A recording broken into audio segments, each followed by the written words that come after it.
So, going back to your early days, imong childhood, what did you take up for college? It's bachelor, major in English literature. English. AB English Literature at University of Southern Philippines. So your first job, you were into radio na right away. Did you try other industries or are you interested to Well, actually, ang first job dyan ako explore? is not radio. What was Basig it? maano tani, labor law tani ha. But when I was 15 years old, I started teaching na violin. So these are... How many instruments do you play, by the way? So violin, flute, drums, guitar, bass, piano. So Strictly na kay six. voice talent, musical talents. You sing, you dance also. No, I don't No. dance. More ginawa So na more ko. on voice and personality hosting. Yes. How did you get into hosting? Did you train for that or it just came natural to you? Kumbaga, ano lang, it's part of the package na siguro when you talk a lot in radio. I mean, you get to have this kind of training, kumbaga on-the-side training. And then, I believe my first gig was with Carlo Abakita. Familiar. Wedding organizers. Sa mga sikat na wedding organizer dito sa Philippines. Okay. So, dito ko unag yun. I was very young at the time. I think I was 19 years old. And then, after that, na-discover, nakuha sa lain ng mga events. Up until na, all the time na ako nag-host, hangtod sa kabalo na kag-unsay dapat dili buhaton, unsay mga dapat buhaton. So, kumbaga, I really did not went through the training, like the technical training, theories. Kumbaga, it's a package na sa pagka-radio broadcaster. What were some of the major challenges you faced throughout your career? Kanang letdown or kanang dramatic time in your life where it was really difficult and you bounced back from it? Would there be any instance? There's a lot. A lot. Ano siguro, first, kanaganing feeling na ako, nga stuck na ako. Stagnant, no growth. Na-stuck ko sa, wala na siya, kumbaga, what's next for me? So you felt you were wasting your life? Yes. Kumbaga, katong napa ko dari sa Cebu, nakaingon ko nga, I think it's time to shift some gears. Mag-shift ka og career. Because this was pandemic time? This was before. Before. Nakaingon ko nga, mura magkalang, dili ni mauna ako ang gusto. Siguro na buringan ako. I'm not sure. Na burned out. Lutaw na. Oo, lutaw na. Kumbaga, also may next na ako. Dili man sa ingon nga expert na ta sa field, but it has always been like an everyday routine that I go on air. I talk to people, I engage. Although for some people na siguro wala ka experience, kumbaga ganahan sila kay mapaminog ka sa radyo. Naa kay spotlight, kumbaga. But it's not always the glamorous thing about radio, manggod. It's about, nag-peak na ba ko sa career? Or kailangan ko na bang i-change dere? Specifically, when it comes to financial stability at the time when I was here. Kumbaga, this is what I'm giving, but this is what I'm just earning. Murag nakapangutan ako. And it's one of the reasons... You're worth more. Yes. Kumbaga, given the efforts you've been putting out. Exactly. And ambisyosa manggug ko. Like, let's just be honest right there. Ambisyosa ko. Kumbaga, dili ko gusto nga all the time inani na lang ko. So I have to step up.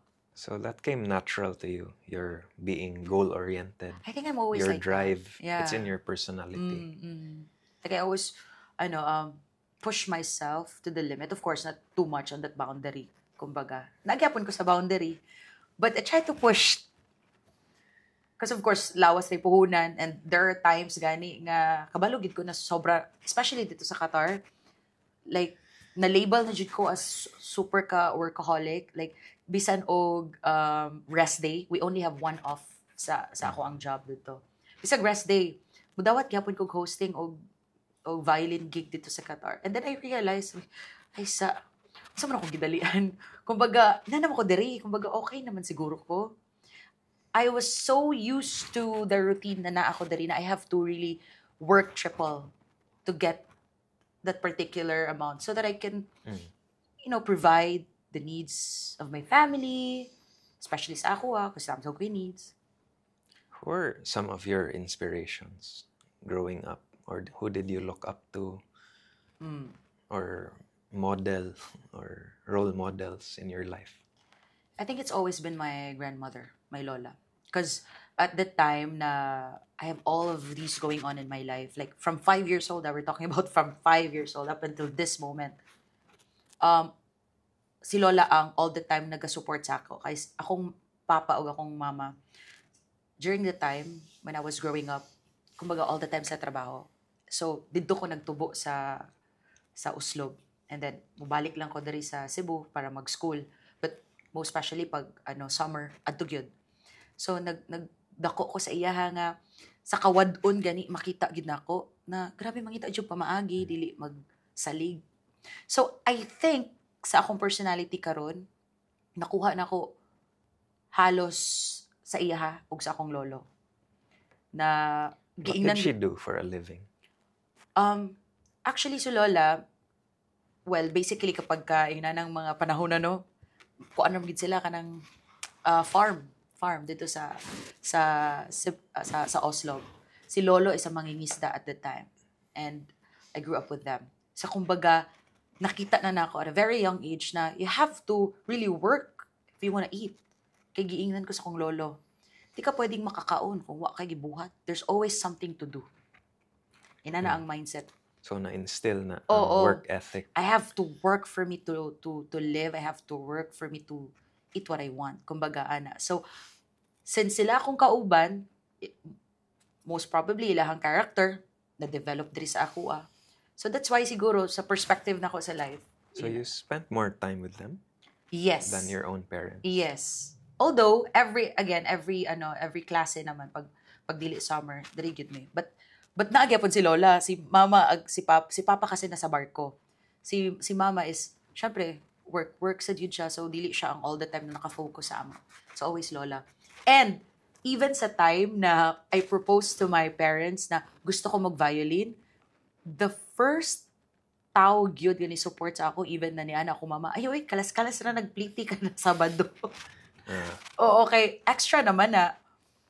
And kalas-kalas lang na uguan, pliti og snacks. Ayaw na pag-adto dito niya, gusto man jud ko. Si Lola gyud ang ni-push. Like believe in you. Oo, like makahinumdum gyud ko nga maglakaw dihas may Abiliana High School. We were from Guadalupe man. Nagdala sa violin, init kaayo. Nasnatchan pa na akong lola. Kaya ako yung kauban. So, it was her all the time. So, kumbaga wala ko'y laing like celebrities or nag-gina-look up na ko, it's always Lola. And even one of my interviews dito sa Qatar, when I was featured in a particular newspaper in Qatar, most of akong gingon, it was Lola ang akong inspiration. And she's 82 years old na karon. Where is she now? Retired? Or... Yes. Nasa balay. Balay. Lolo? Wala na si Didi, like 12 years ago. And your parents now? Si Mama is nasa Jensen because we have a house there. Meron nasa siya yung negosyo. Si Papa is nibalik pa siya sa barko. But that's gonna be his last year na. Seaman. So yes, always seaman, out on the go.